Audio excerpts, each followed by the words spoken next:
자, 오늘 아침에 이 주가 지수가 한때 상당히 폭락했죠. 그래서 2700선이 무너졌습니다. 코스피, 코스닥 다 상당히 많이 내려갔다가 이제 점심때가 되니까 좀 회복이 되는데요.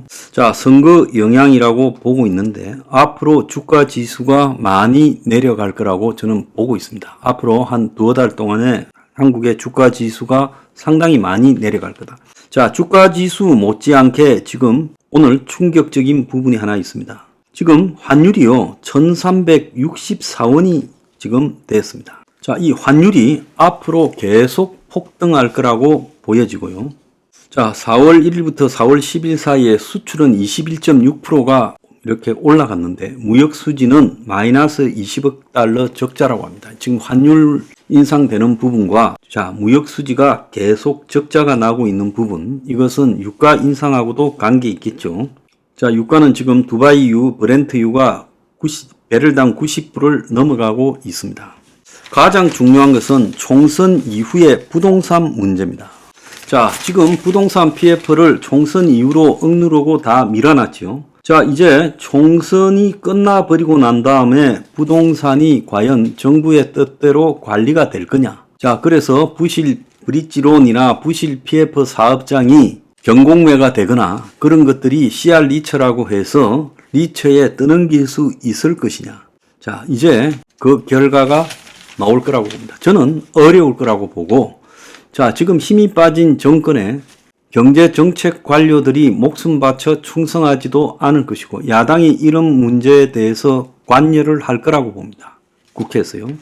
자, 그렇기 때문에 지금 금융사들조차도 정권 말을 잘 안 듣게 될 거라고 보고 있고, 자, 그래서 지금 총선까지 미루면서 꽝 금융사들을 이렇게 지원해주고 누르고 있는 이 정권의 그립 장악력이 이제 힘이 빠지면서 무너져 갈 거라고 보고 있기 때문에 부동산 PF 문제가 곳곳에서 터지면서 지금 상호금융, 저축은행, 정권회사, 그리고 여신 전문회사 등에서 본격적으로 금융위기의 징조가 나올 거라고 봐요. 자, 어제 새마을금고 판도라의 상자라는 조선일보 보도가 있었어요.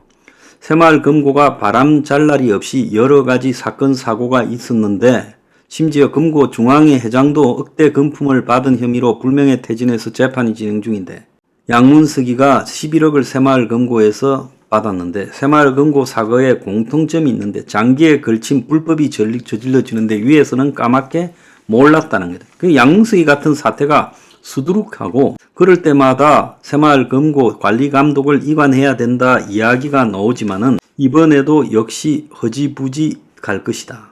행안부는 넘겨줄 생각이었고 금융당국은 이 판도라 상자, 새마을금고의 뚜껑을 열었을 때 뭐가 터질지 짐작하기 어려운 판도라 상자인데 이런 것을 넘겨받으면 시한폭탄이다라고 생각하고 있어요.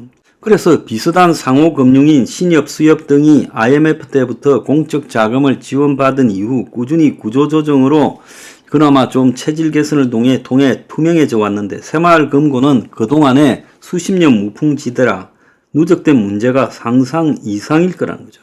그래서 지금 이 새마을금고가 이제 야권이 절대적으로 우위에 들어선 상황 속에서 방치되다가 폭탄이 터질 거다라고 보입니다. 자, 오늘 중앙일보 보면 3년 버틴 영끌족의 눈물이라고 이자만 4천만 원 냈는데 집값이 계속 떨어져 1억 손해를 봤다는 기사가 있습니다. 자, 도봉에 84평방미터짜리 아파트가 6억 3천 급매물이 나왔는데 2020년에 이 아파트 같은 평형을 영끌로 7억에 샀는데 집값의 절반은 주택담보대출, 그러니까 3억 5천을 주택담보대출, 신용대출로 받았다는 거예요. 그래서 3년간 이자만 4천만 원을 냈어요. 원금 빼고. 그러면 이자 4천만 원과 집값 떨어져서 7천만 원이니까 1억 1천만 원을 손해를 봤다는 거예요. 집 때문에. 주담대 금리가 작년보다 하락했지만 매달 원리금이 170만 원씩 나가고 집값을 회복하지 않으면 집을 보유하는 게 손해라 지금이라도 팔아야 될지 모르겠다. 그래서 2021년 전후부터 2022년 초까지 영끌로 집을 막차로 샀던 이 영끌족 젊은 애들이 지금 고통이 가중되고 있다는 거예요. 문제는 미국의 인플레이션 우려가 심해지면서 금리가 내려올 가능성이 없다는 건데요. 오늘 보면 금리가 지금 폭탄이 하나 터졌죠. 미국의 3월 CPI가 나왔는데 3.5가 나와버렸어요. 그래서 2월 달에 3.2 나왔는데 3월 달에 3.5가 나왔습니다.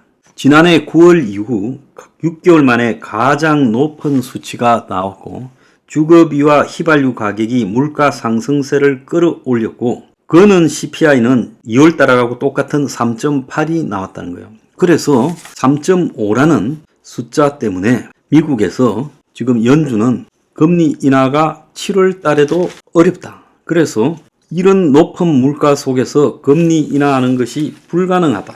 그래서 3월 CPI가 지금 미국의 금리 인하에 완전 찬물을 끼얹었어요.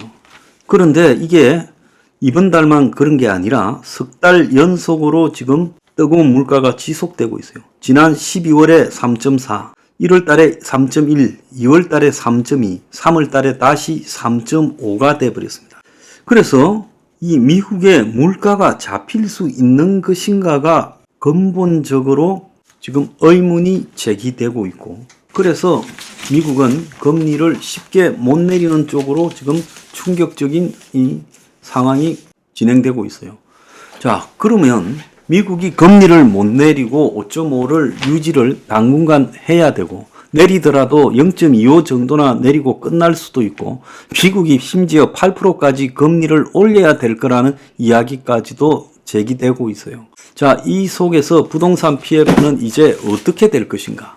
자, 이제 언제 터질 것인가? 시한폭탄만 남았잖아요. 자, 그래서 선거가 끝났으니까 부동산 가격이 올라간다? 아니지요. 선거 때까지 여러 변수들을 잡아놓고 있었으니까 이제 선거 이후에 본격적으로 터지기 시작하면서 부동산 가격이 폭락할 겁니다. 부동산 PF 구조조정이 이제 엊그제부터 금융당국과 전 금융사 간의 면담을 통해서 본격적으로 시작되고 있어요. 선거 이후에 한다 소리 듣기 싫어서 선거 직전에 시작했어요. 자, 이제 대한민국은 통치력 자체가 사라지고 있고 그 속에서 부동산 문제가 본격적으로 터져 나올 겁니다. 어리석어도 이렇게 어리석을 수 없어요. 그걸 붙들고 올려보겠다고 선거판에 그 난리를 쳐서 표를 다 잃어버리다니. 그러면서 부동산을 살리려고 온갖 공약을 발표했다가 지금 폭탄을 맞아버렸습니다.